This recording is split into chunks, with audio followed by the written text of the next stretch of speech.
Como dumalaw nga yung aking mga anak na si Jag at saka si Len sa bahay na pagkasunduan nilang magkapatid na magyaya at kumain sa labas si Rufa nga din si Jag. Kaya naman po sige go tayo, di ba?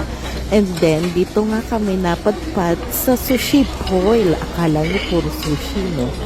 No, ito ay meron din silang ina-offer na seafood, 'di ba? May mga package din, and then bukod pa diyan ay marami ka ring pagpipilian ng mga gusto mo. Syempre ako, isa sa mga favorite ko ay ang sushi, at hindi mawawala syempre sa pag-order ko yan, 'di ba? And then of course, meron ding tempura. So mostly naman ang kanilang mga ino-offer dito ay ang seafood, and then syempre ito tayo, 'di ba? Dahil kung nga ang pinuntangan namin ay ang seafood, kaya ayan yung in-order namin dalawang package, diba, na talaga naman pong sulit na sulit ang aming dinner dito, diba? Kaya naman po todo.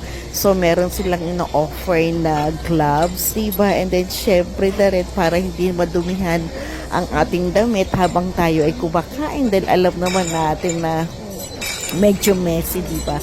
Pag kumakain ka ng seafood, kaya naman ayan, todo-todo na tayo, di ba? Ang lola nyo, kahit ang itsura niya, antok na, abay, sige, go pa rin, di ba? Ay, syempre, first time ko yata rito, di ba?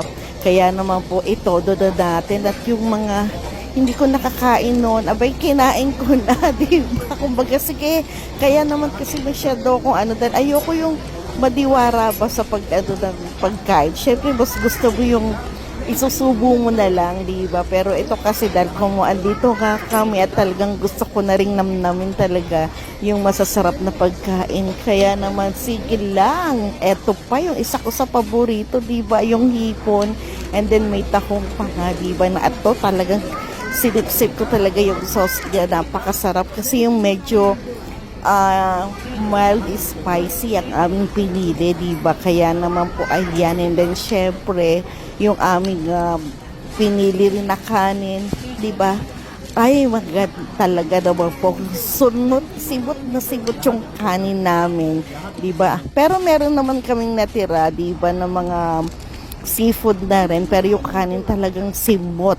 Kaya naman po, ayan, makikita nyo talagang ine-enjoy naming lahat ang pagkain na rito, diba? Kaya naman sabi nga namin, abay, babalik nga kami rito. Kaya lang ang tanong, kailan? Pero syempre, siguradong babalik pa rin tayo, diba?